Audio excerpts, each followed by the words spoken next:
आज मु आपण सेयार करने को जाऊँगी बहुत इजिली कम टाइम रे प्रिपेयर हो जाउथिबा तीनोटी सामग्री को लेकिन चकोलाभा केक बा मिनी चॉकलेट इडली जोटा कि आपण माने 10 मिनिट रे तैयारी करि परिबे। एटा को आपण माने टिफिन्स रे पिला मानन को बनै कि दे परिबे।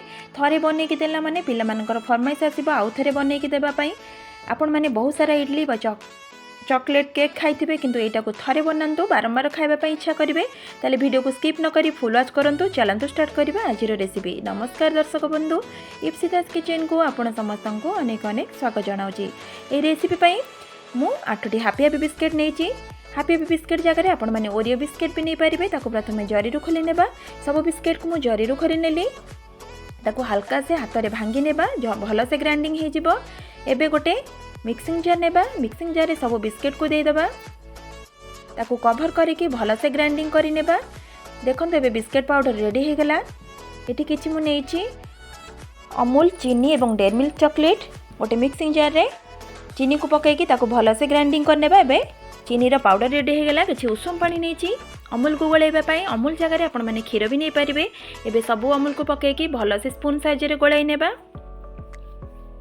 एबे गोटे बड़ बाउल नेबा। बड़ बाउल ले बिस्किट पाउडर को पकाई देबा। तापरे चीनी को जो पाउडर कर रखथिली ताको पकाई देबा।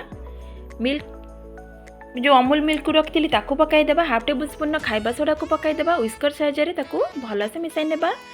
आउ टिके अमूल मिल्क दरकार होची आपण माने सेथिरे ऐड करिवे। जदि दरकार हेबो ताको व्हिस्कर साहाय्य रे भलो से मिसाई देबा। देखंतु कंसिस्टेंसी बैटर रो एमिति ही रखिबे। एबे गोटे इडली पैन नेछि आपण माने जेंथिरे इडली भी बनौथिबे सेटा को नै पारिबे। आउ टिके बड़ बड़ साइज रे हेबो। एबे तेल को सेथिरे टिके लगाई देबा। तापरे स्पून साहाय्य रे से बैटर को दे देबा। टिके अल्प अल्प बैटर देबे जेहेतु एटा फुलिबो।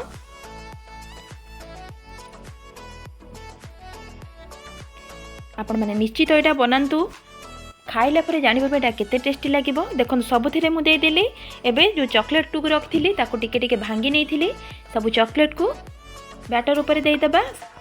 तापरे स्पून ने आ टिके टिके चॉकलेट ऊपर बैटर सेथिरे दे देबा।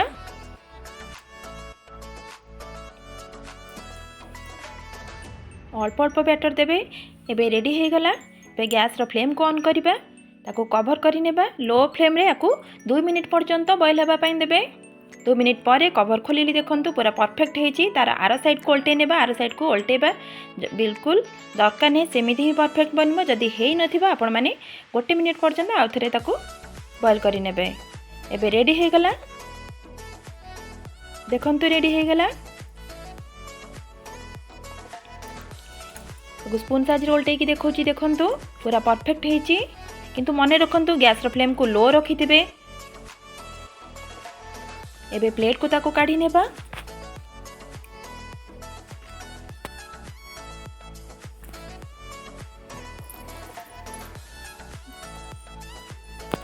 देखंतु सबू को प्लेट को काढी नेली। सेम प्रोसेस रे सबू जाक इडली को मु बने नेली।